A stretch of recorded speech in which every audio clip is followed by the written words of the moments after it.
Victor, always great to see you. You know, I told you just a minute ago, I've been so excited to have this conversation because very few people can bring not just the perspective, but you are such an amazing historian that, to me, this is the beauty of you as a guest, is that there is something about weaving in the past and what it means to this conversation. And so I want to start with the discussion that has occurred with Russia and Ukraine. The president had Mr. Fogel released and then said he had a conversation with Putin. The thing that's interesting to me is that everyone wants to attack Donald Trump for trying to have a relationship with Putin. And in my mind, if you have a foe who potentially could do you harm, wouldn't you want a relationship with them? Wouldn't you want them to not want to hurt you or to hurt your country, your interests? And I feel like for some reason, no one respects the fact that Trump wants to not just get along with Putin, but wants to prevent the U.S. from being harmed by him. Yes, and Russia is an adversary, but in the large sweep of contemporary history, they didn't have a lab in a Russian city that killed 1 million Americans as the gain-of-function Wuhan lab did. And they have not killed 750,000 people over a decade at the rate of 75,000 a year, which Mexico's cartels have done with the, I don't know, wink and nod of the Mexican government that either can't or will not shut that border. That's one thing to remember. The other thing is, it's kind of Orwellian because when you look at Donald Trump and vis-a-vis Russia, and you tune out all of the hysteria and the fantasies of the Steele dossier and all that, it was the Obama-Clinton team that dreamed up this idea of Russian appeasement, which they called Russian reset. And when you look at the actual, we've had 4 prior administrations, and Vladimir Putin left his borders to go into Ossetia in Georgia under George W. Bush, who was weakened by the Iraq War the last year in 2008. He went in 2014 under Biden. He went in 2022. The only administration he didn't dare do it was Trump's first term, nor has he done it anymore. So I don't quite understand that. And the second thing is, if you look at the actual treatment of Vladimir Putin vis-a-vis these various administrations. I mean, George W. Bush, whom I like, but he said he looked into Putin's eyes and he saw a great man. Soul, yeah. Soul, kindred soul. He said the same thing. Hillary took that jacuzzi button in Geneva and said, reset, reset, and then they appeased Putin. Trump came in, he got out of that asymmetrical missile deal. He killed 200 to 300 of the Wagner group in Syria. You remember that. Yeah. You were part of that administration. And then he kept these sanctions on oligarchs. He flooded the world with cheap oil. He really did more to weaken Putin than almost anybody. I mean, he didn't tell Putin, as Biden did, if you're going to conduct cyber wars, make sure you take these things off your target list. Or he didn't tell Zelensky, we'll fly you out. Or he gave the offensive weapons that Obama wouldn't do, the javelins. And so there's no historical record that suggests that Donald Trump was ever easy on Putin. And the weird thing about these leaders are that these tough dictator type leaders are, when you want to deal with them, they would rather deal with somebody who knows who they are, because they feel that when they take advantage of weak leaders like Biden and Obama, the American people will not honor those agreements because they feel they've been sold out.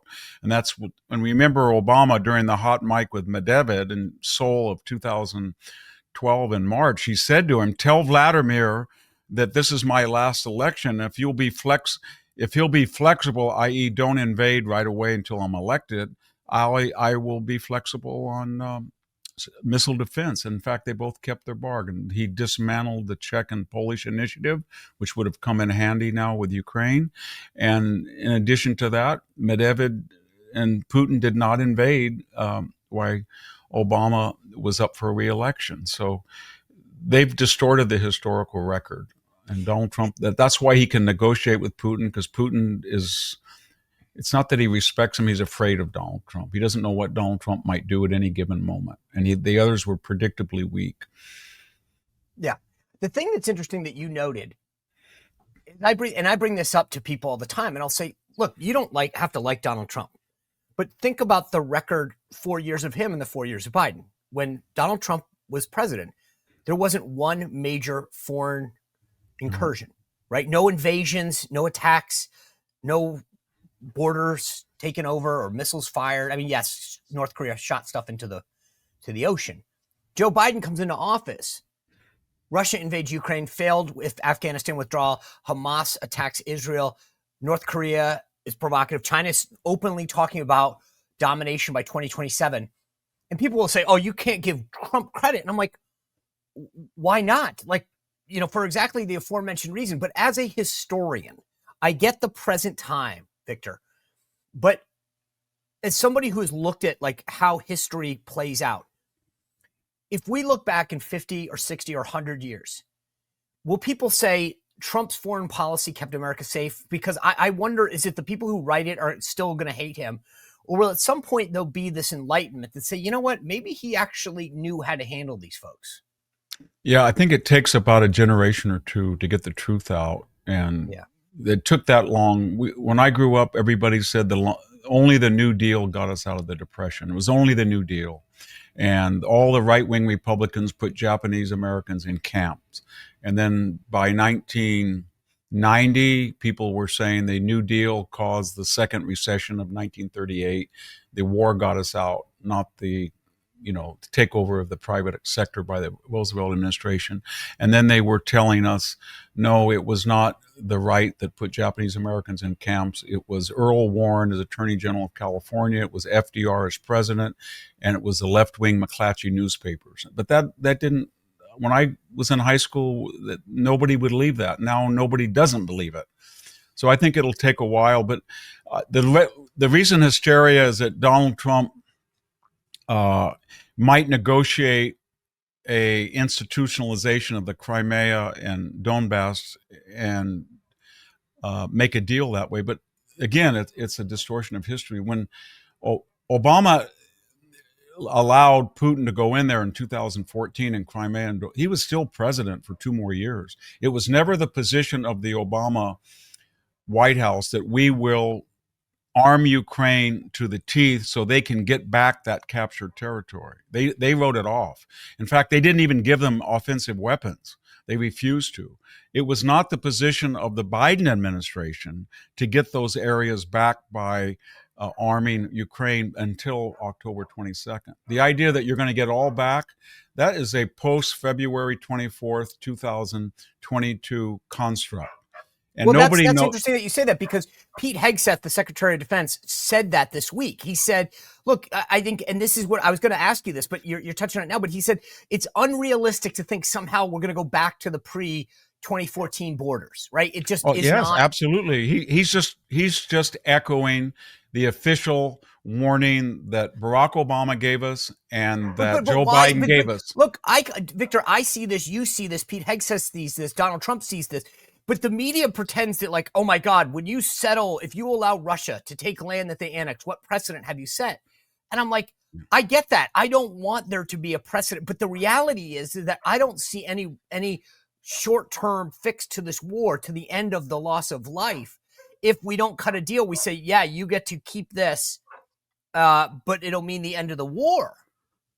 Yeah, well, the other irony is that the so-called warmonger Trump is the only major political figure in the last 4 years, 3 years, who has actually lamented the carnage. And it's much greater than we're reporting from the sources that come out to the Hoover Institution from Ukraine.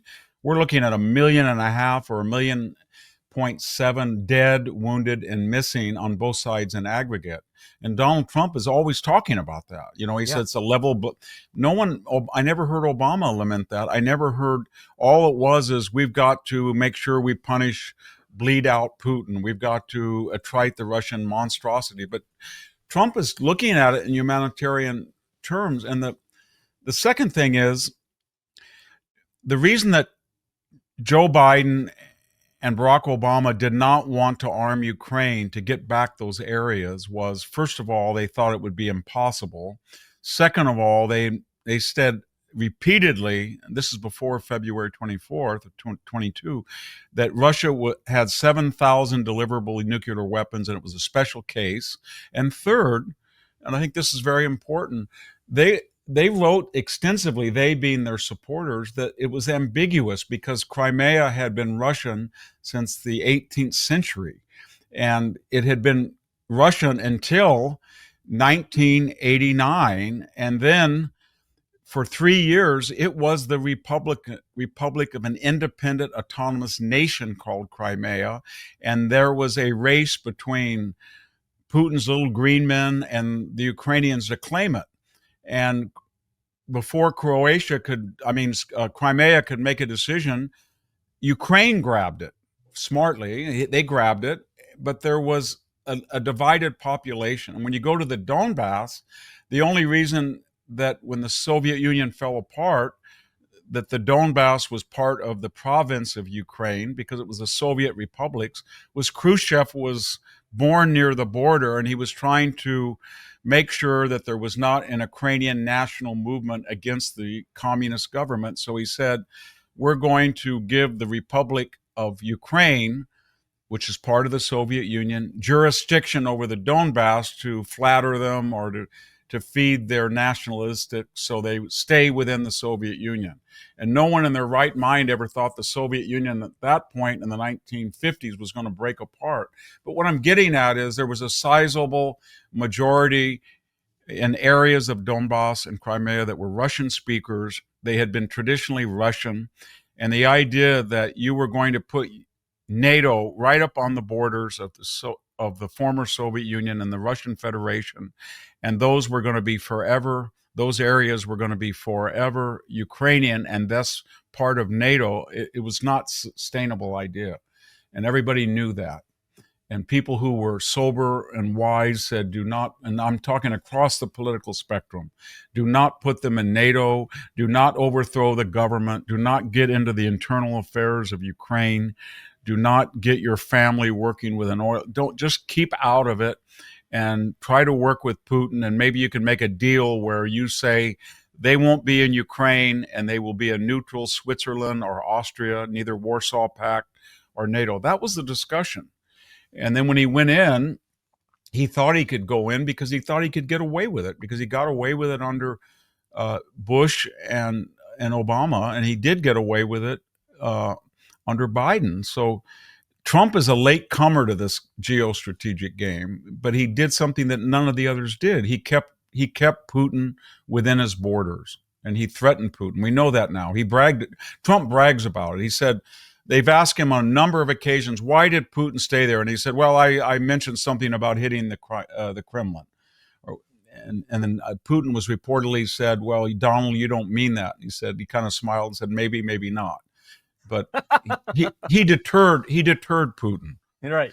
And Putin had fear of Donald Trump. Yeah, so did Xi, I think, in China. And anyway, yes, he did. Speaking of things that haven't been done before, Trump throws this proposal out on the table. I think it was now. I can't even keep track of days. So what was it, the end of last week, about Gaza? And he's saying, hey, we should go in, rebuild Gaza, make it, figure the whole thing out, use it for a variety of purposes, make it the Riviera over there. And then the king of Jordan comes over and starts talking about maybe resettling 2,000 people. He's going to meet with the president of Egypt, Al-Sisi, at some point soon. So the question I have for you is this just a brilliant negotiating strategy, or do you think that there's something there to actually having a piece of Gaza? Well, what Donald Trump does, Gulf of America, Canada, Mexico, Gaza, he looks at impossible situations and then he lights a fire and he takes the extreme position. And when I wrote a book about him, I read all 11 books, The Art of the Comeback, The Art of the Deal, The Art of the Second, all of that. And it's there. And so what he's saying with Gaza, it's a rubble, and your solution for it has never worked because you're going to pour UN money, EU money. You're going to say that Hamas can't go in. They're going to be there. They're already there. They're going to come back. They're going to terrorize the population. And then 20 years from now, we're going to have another October 7th. So what I say is it's rubble. remove the population, make a Dubai with international money, not UN money, international money, and then screen people who want to come back so that they're not going there to. And all of a sudden, people were saying this is genocide and the squad. But now, like everything he says, they start talking about it. And that was his point. So now, same thing with Mexico. Oh my God, why would you put a well, I didn't know they had $170 billion surplus. I didn't know we sent 60. This is what the American people are saying now. You mean that we send back, or we take in illegal aliens, we give them state, local, federal support, housing, food, healthcare, and they free up that money and send back 63 billion to Mexico? I didn't know that the cartels have killed on an average 75,000 Americans, and they take 20 billion out of our economy. And then they start talking. And then the Mexican government gets scared because they know it's an asymmetrical situation. So Donald Trump every day gets up and he scans the horizon for what I think he calls disproportionate, asymmetrical, unfair relationships. And then he tries to give the extreme warning, and then that's the beginning of negotiations. And then they try to restore parity. And that's all he's trying to do, parity. So tomorrow is Saturday. Then he put this deadline for Hamas to release all of the hostages and said, if you don't, all hell's going to break loose. But then he had a phrase at the end that I thought was interesting, Victor. He said, but it's up to Israel, meaning this is my deadline. So the question that I was trying to figure out afterwards, is this we're going to come after you, or I'm taking the handcuffs off Bibi Netanyahu and saying, go for it, I'm not going to stop you? Well, I think he understood, as did Bibi Netanyahu, that they were in a quandary because it was a bad deal from the beginning, because you can't trust Hamas. They will not release how many people are still alive. And yet the public opinion is overwhelming in Israel that they were willing to pay any price in a diplomatic sense to get back the hostages. So they had to do that. And I'm glad that everybody's happy they got back. But the point is that Hamas was staging these propaganda situations where these bullies that were hiding, now they come out because the IDF is temporarily restrained. They wear the uniforms, the mask, they do all the braggadocio, kill the Jews, all the crowds come back and try to hurt the hostages as they walk by. It's all performance art. And then they start releasing, trickling out, and then something stops. And they start to think, how many hostages do we actually have? Did we tell the Israelis the actual number? Do we have them? And they're emaciated. And now the President of the United States says they look like Holocaust victims. And the story is getting out that we tortured them, we starved them, we fed them terrible food, we abused them, and we're not going to be able to produce the number of hostages we said. So let's just stall. And just stall and stall and stall, so we get Hamas firmly entrenched, because we're losing the propaganda war with this exchange, and we don't have that many hostages left that are alive, and we want to drag this out because we're losing it. And I think the Israelis, I don't know if it'll be Saturday, but at some point they'll put an end to it. They're just going to tell the Israeli people, they're lying, you cannot trust them, they're evil, they'll do it again, and we're going to have to eliminate them. And I think they can. I think they're going to be able to do that. And the other thing, and very quickly, is that Donald Trump was really. I mean, it wasn't just this. If you look at those executive orders, and I'm just speaking as someone who watched the activity on the Stanford campus every week, there is no. I mean, I would walk from my apartment to where at the Hoover Institution, there were camps there. The statute said in Stanford, you cannot stay overnight. They were there for 4 or 5 months. They confronted people, river to the sea, death to Israel, Hezbollah, Hamas. They tore down posters, all with exemption. They trashed the president's office. They committed felonies. They desecrated this ancient colonnade, 19th century, beautiful sandstone. They spray painted it. They did everything with impunity. And now it's quiet. And the answer that's quiet is because Donald Trump has told people that if a university suspends anybody, that they will lose their student visa. If they're not in school, they don't have a visa. And he's going to send them back. And so he's called their bluff, and now all of a sudden these Middle East wealthy kids from the Gulf and the aristocratic classes of Egypt and Jordan, West Bank, all of a sudden it is, we hate the United States, we want to yell, and we hate the Jews, we hate Israel. But if we do that, they're going to call us our bluff, and we get to go back where we don't want to go back. So we're not going to do it.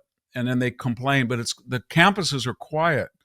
And so he's done with and then this is all in the shadow of no more DEI, and a lot of these students claim they're DEI as well. So he's completely defanged the anti-war movement, which was this tip of the spear on the campuses. And you talk to these kids, and they all say the same thing. Everybody is kind of happy about this. They don't want to say it, but the non-Middle Eastern students felt they were bullied, and they went along with it, and now they don't have to, and they won't be called names, and no one liked these people desecrating federal property or cemeteries, writing graffiti on the veteran cemetery. They don't like it, and now these people are kind of orphaned, and Trump did that. And the college presidents who damned Trump, secretly, all the administrators are very happy because he's weaponized them. All they have to do now is, well, we have a statute at Stanford or Yale or Harvard that says you can't camp out overnight and scream and yell and break apart classes.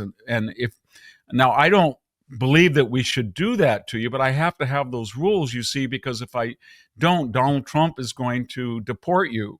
So please follow the rule, or I'm forced to, I'm going to object to it. I'll fight Trump, but he'll win, and you'll have to go back home.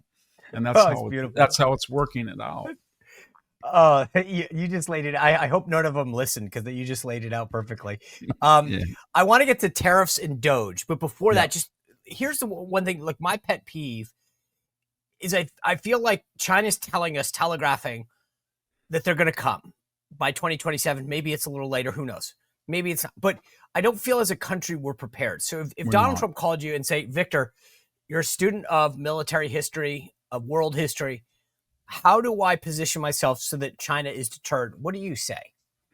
Well, that's a wide scale question. And you have 60 seconds. Yes. Very quickly. He's going to have to reboot the military. So he has to tell Pete Hegseth, and Hegseth knows this, that more is better, that we don't have the luxury of building $177 million F-22s or $14 billion carriers. Because the lessons of the Iran, Hezbollah, Houthi, Israel, Hamas war, and the Ukraine is, you need thousands of drones. You can need drone submarines, drone ships, and we don't have those. We need to have drone platforms all over the South China Sea. They need to be equipped with hundreds of thousands of drones, and we can do that. And we don't want to put a $14 billion carrier or an F-22, 30 of them that could get shot down, and we'd lose, $1 billion or $2 billion. So it's the World War II paradigm where we outproduce the entire axis. All the belligerents in World War II had a smaller GDP than the United States put together by 1944. Yeah. So he wants to unleash the economy, cut out the DI, make a leaner Pentagon, but start buying weapons that make sense based on what we've seen happen, in Ukraine. When you have a $5 million tank, a Leopard or an Abrams, and you can have a $50,000 drone land on top of it and blow it up. Right. And you've got to make adjustments. As opposed to a big carrier sitting out there. When we talk about, I think in Panama, it's largely about control of the canal. And I think we've at least started to address that. When he talks about Greenland and potentially taking it over, annexing it, or maybe even just increasing our footprint with our military base there, why, in your opinion, how strategic importance is this to our national security? I think we do not want China and Russia in Greenland on the Arctic because of the geostrategic importance of the Arctic. We're starting to see the Northwest Passage open up.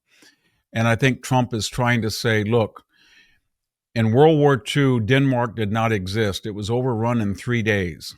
It was not capable of defending itself, much less Greenland. So we stepped in And we took Greenland and we armed it and used bases and we controlled the North Atlantic.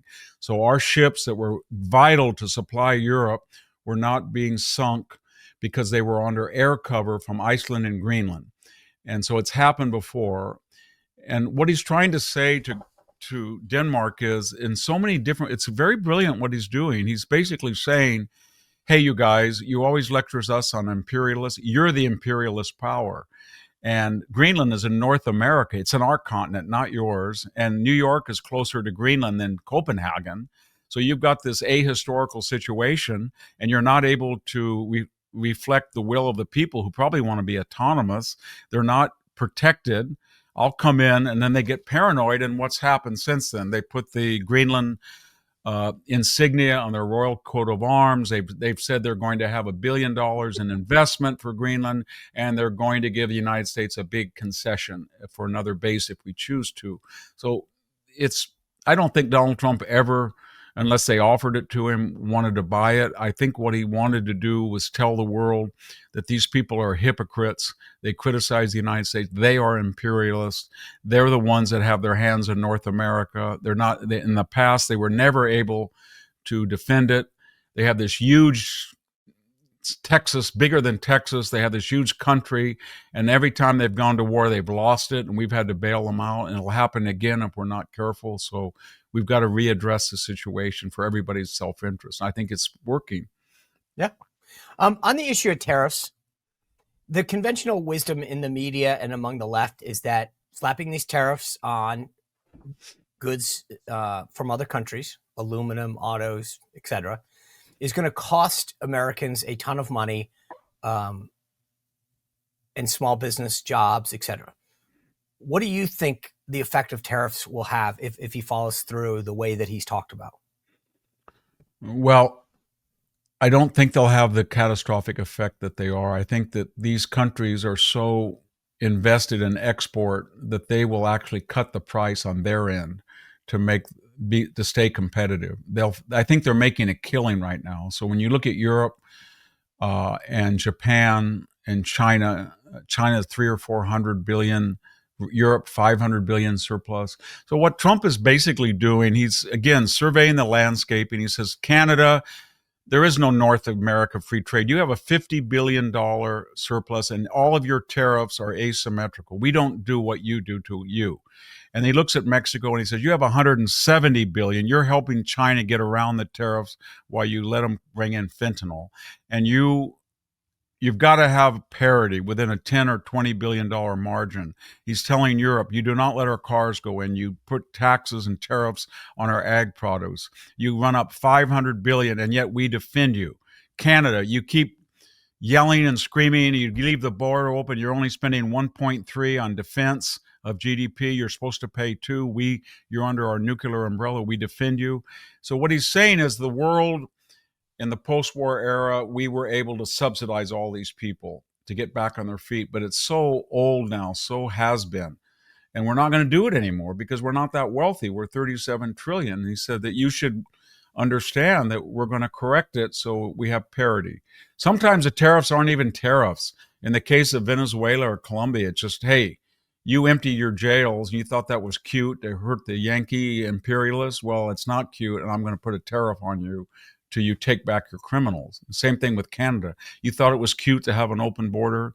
Suddenly, Trudeau finds $1 billion. Where do you get it? He said, I'm going to use $1 billion to patrol the border. Scheinbaum says, by the way, I have 10,000 troops, and I'll stop the caravans. Well, why didn't you do that before? And Trump's point is that maybe you don't like me and I'm the bad cop, but these people look at magnanimity as weakness to be exploited and not to be reciprocated. And they're bullies. And we've got to call their bluff and say, you know what? You treat the United States well, we'll treat you well. For $1 of tariff, we'll have $1. In every one of these cases, he's not suggesting that we have higher tariffs than the country that does have tariffs on us now. What he's doing is saying, you got two choices. You either take the tariff down and we'll take it down, or we'll leave it up and it's up to you to cut your prices so that you're competitive with American steel, but it's your choice. And either way, we come out ahead. And so Biden said, he ran in 2020 that Donald Trump was going to ruin the economy, was a protectionist. Then he kept all of tariffs in against China. I know. That's the and then he bragged about it. I know. That's no one wants to mention that those tariffs that he put in on China, Biden kept. And no one mentions the fact that, if they were so bad, why did Biden keep them? The last thing, when we spoke last, I think it was, I asked you about debt. And you went off in a way that only you can, explaining the issue of how concerning debt is to great countries and how they all fail. And I finally see an effort in this Doge, I don't know what we're calling it, a department that Elon is leading, to look at our government in a way that hasn't been probably ever, and see how horribly it's run, the inefficiencies, the duplicity, the waste, the fraud. And everyone in the media and the left freaks out and says, well, he might not have the authority to. I mean, as opposed to actually saying we're $36 trillion in debt. We run a $2 trillion deficit a year. The interest on the debt is more than we use for national defense, and applaud these guys. I find the reaction so fascinating, because it's not to root out waste, fraud, and efficiencies isn't a conservative idea or a democratic idea. It's smart, it's common sense, and it's essential to our existential well-being going forward. Yeah, they look at debt as a necessary way of redistribution. So the bigger the debt, then the higher the taxes, and then all the wealthy upper middle class and wealthy people supposedly have to pay more taxes to feed this monster. And then the second thing they do is they're very worried right now that the campuses are all-time low. That's one of their institutions. The media is bleeding audience. NPR, PBS it's going to have a showdown. And all of their institutions, the media, the foundations, big tech, they're having defections. And one of their great strengths is what we all call the administrative state. And that's what he's looking at with all these NGOs, and he's looking at USAID, and all of them are receptacles or sinecures for left-wing professors that join them, left-wing media people. We were going to spend $250 million to fund Reporters Without Borders, 6,000 journalists we were going to train, all left-wing. We were paying 8% of the BBC's budget, which is, if anybody listens to it, it's anti-American nonstop. So what Trump is trying to do is say, there's two things we have to do. We've got to cut out all of this fraud and waste, and that's probably $1 trillion or even more. But more importantly, we've got to defang this monster, because it operates as judge, jury, and executioner.